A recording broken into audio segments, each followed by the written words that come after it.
Good morning. মধ্যবিত্তের ঘরকন্যায় আমি প্রীতিলতা। অনেক দিন পরে একটা ভিডিও করছি।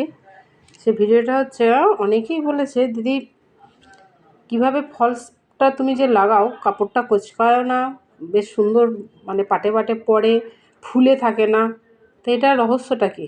রহস্য কিছুই না, কাপড়টাকে খুব সোজাভাবে টান টান করে একদম প্রথমে বিছিয়ে নিতে হবে।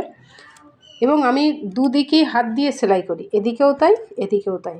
অনেকে মেশিনে দিয়ে দেয়, কিন্তু মেশিনে দিলে পাড়গুলো জড়ো জড়ো হয়ে যায়, তো আমি পুরোটাই হাত দিয়ে করি। এবং অনেকে এরকম পটপট এরকম রান সেলাই দিয়ে দেয়, আমি রান সেলাই দিই না, আমি হেম সেলাই দিই। হেম সেলাই দেওয়ার জন্য এটা টান টানও হয় না, আবার কুঁচকেও থাকে না। ঠিক অল্প একটুখানি নিলাম, নিয়ে এইভাবে ধরে এই অল্প করে তুলে নিলাম, একদম ঠিক একটুখানি এইভাবে। একটু কাপড়টা কোঁচকাবে না, কিচ্ছু হবে না, এবং সোজা হয়ে থাকবে, একটু অসুবিধা হওয়ার কোনো কথা নেই।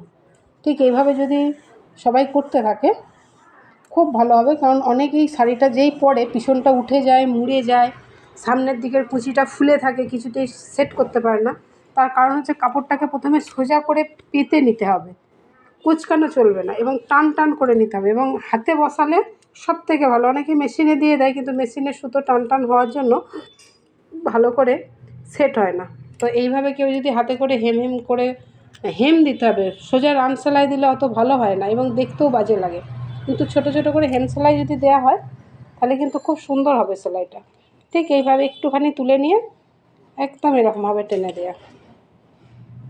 আজকে এইটুকুই।